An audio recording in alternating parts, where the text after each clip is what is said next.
Olá, meu nome é Milena Makayevski e hoje nós estamos aqui para mais uma aula de biologia molecular e hoje nós vamos aprender um pouco sobre os elementos transponíveis. Essa é uma aula como requisito de uma nota da disciplina de biologia molecular do curso de licenciatura e bacharelado em ciências biológicas da UNEMAST, campus universitário de Alta Floresta. A gente pode denominar os elementos transponíveis como transposons e retrotransposons. Quando nós falamos sobre elementos transponíveis, nós fazemos referências a DNA saltitantes. Então, eles podem ser conhecidos dessa maneira. E vocês vão descobrir mais para frente o porquê eles são chamados de DNA saltitantes. É impossível a gente falar sobre os elementos transponíveis sem antes mencionar Barbara McClinton, que é essa mulher ao lado na foto, que ela foi a pessoa que descobriu a presença desses elementos transponíveis nas células. Então, a partir de um experimento de milho, ela verificou, que existiam esses elementos colaboradores que auxiliavam, a questão da variabilidade genética e mutações gênicas que ocorriam em algumas espécies. Então, foi ela que descobriu que esses elementos possuem a capacidade de se mover de um cromossomo a outro e possuíam a função de alterar algumas atividades dos genes. Só que mesmo com a descoberta da Bárbara, em 1940, foi somente 30 anos depois, em 1970, que ocorreu essa confirmação de que os elementos transponíveis eles eram essenciais, e se são eles os maiores constituintes do genoma, que eles possuem o hábito de se mover para outros locais, principalmente nos DNAs de bactérias e mosca da fruta, Drosophila. E existem dois métodos de transposição. O primeiro método de transposição que a gente vai falar agora é sobre a transposição não replicativa ou transposição conservativa. Então, esse nome ele já é bastante explicativo, né? O elemento transponível, ele deixa o local e se instala em outro local. Então, ele sai daquele local de origem dele, né? Em contrapartida, a gente tem a transposição replicativa, que como o nome também já diz, ela é o nome já é bem explicativo, né? Que ocorre uma replicação. Então, é como se ocorresse várias cópias daquele elemento nos fragmentos do DNA. Então, vai ocorrer que eles vão sair de um local, né? Aquele elemento, os transposons, eles vão sair de um local do genoma e eles vão ser inseridos em um outro local como uma cópia. Aqui nessa imagem, a gente consegue entender um pouquinho dessa dinâmica. Então, aqui a gente tem um elemento um método de transposição conservativo, que a gente pode ver que ele saiu o transposon ele tá aqui nesse local e aí ele faz um recorte desse local e ele se instala em outro local. Ele interrompe uma sequência do DNA instalando em outro local, tá? E aqui abaixo a gente consegue ver um método de transposição replicativo, que é quando a gente tem um transposon aqui e ele vai ser feito uma cópia, ele vai ser inserido em outro local, porém, o seu local de origem, ele vai permanecer.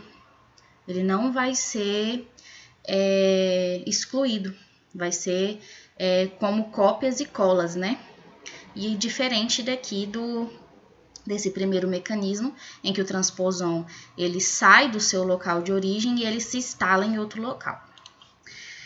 Atualmente, existem duas classificações para os elementos transponíveis. Então, eles podem ser definidos primariamente em autônomos e não autônomos.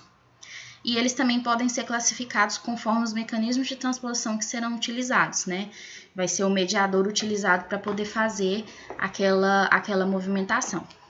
Os mecanismos de transposição, eles são utilizados e podem ser diferenciados também em retrotransposons e transposons. E existem também os MITs, que são pequenos elementos transponíveis que têm maior afinidade em regiões que são ricas em genes.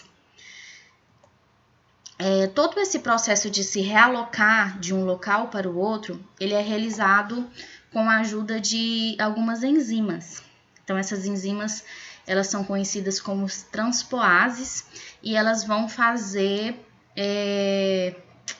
vão catalisar o movimento dessa transposição. Voltando aqui na imagem, a gente consegue explicar para vocês sobre isso. As enzimas, então, elas vão se fixar nas extremidades dos transposons e elas vão começar a catalisar esse movimento.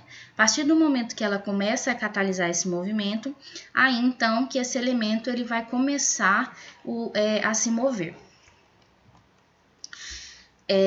Vale a pena a gente ressaltar que os elementos transponíveis eles são variados e diversamente dispostos nas células de diferentes organismos.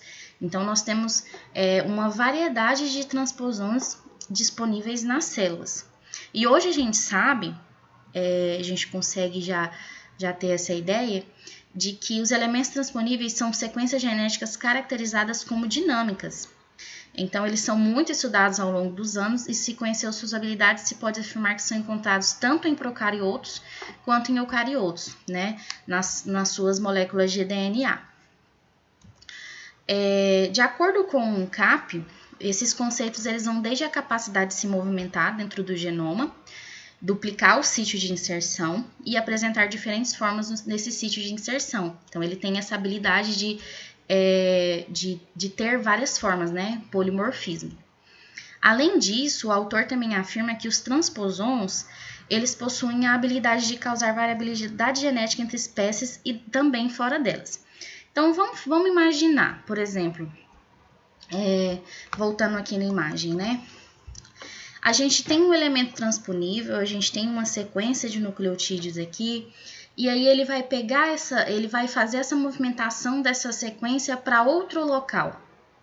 Então, vamos imaginar assim, quanta informação genética que ele não vai levar junto consigo, né? Da mesma forma, nesse outro método de transposição, né? Várias da mesma informação genética, né? Elas vão ser espalhadas no mesmo fragmento de DNA. Então, eles são bastante variados, eles estão bastante dispostos em várias células, né? E eles são um dos principais causadores dessa variabilidade genética. Então, a gente sabendo de todas essas características, a gente pode mencionar o quanto eles são importantes para os organismos, né? E quanto eles são importantes para essa diversidade genética. Então, uma das suas características é justamente essa, proporcionar a variabilidade genética. E existem estudos que sugerem a ideia de que não é possível se afirmar acerca de suas características, visto que o comportamento desses transposons, eles variam de organismo para cada organismo. Então, o que a gente sabe é que eles são elementos transponíveis que estão muito relacionados às mutações gênicas que acontecem no genoma. Então, a gente pode bastante associar os elementos transponíveis às funções de variabilidade genética e as mutações gênicas que acontecem, né, nos organismos dentro de espécies e também fora de espécies. Aqui a gente tem uma imagem que a gente consegue ver também como que ocorre essa dinâmica dos elementos transponíveis. Então, aqui a gente tem as transpoases que estão fazendo os cortes no sítio-alvo, né? Então, elas fazem os cortes nos locais onde serão inseridos os elementos transponíveis, os transposons. Aqui nós temos os transposons que vão ser inseridos nos sítios dos cortes, então, nos locais onde as transpoases elas fizeram os cortes, vão ser encaixados os transposons. E aí, o processo de replicação ele vai vir, né, fazendo o restante da replicação e vai preencher aqueles vazios, né, esses vazios aqui no caso, e vão duplicando as sequências que já estão ali com aquele transposon. Então, a gente pode ver como que essa dinâmica acontece, né? Primeiramente, vem as transpoases fazendo os cortes, e aí, então, se encaixam os elementos transponíveis, e aí, depois, a replicação, ela vem para ir finalizando, né, aquele movimento. Um exemplo de transposons, ele pode ser citado com relação à resistência de bactérias fitopatógenas a antibióticos. Então, isso ocorre por conta da presença também de transposons no DNA, que dificulta o manejo de doenças causadas por esses micro-organismos. Então, pelo fato de possuir essas habilidades saltitantes, esses elementos eles podem pular de uma molécula a outra e conferir resistência a diversas doenças ocasionadas em plantas. Essa também é uma das boas características de um elemento transponível, né? Então, por ele ter essa habilidade de ser um DNA saltitante, né, ele confere essa resistência a diversas doenças, né? Aqui eu trouxe para vocês as referências que foram utilizadas para a realização desse trabalho, dessa aula, e eu agradeço muito a atenção de vocês. Muito obrigada.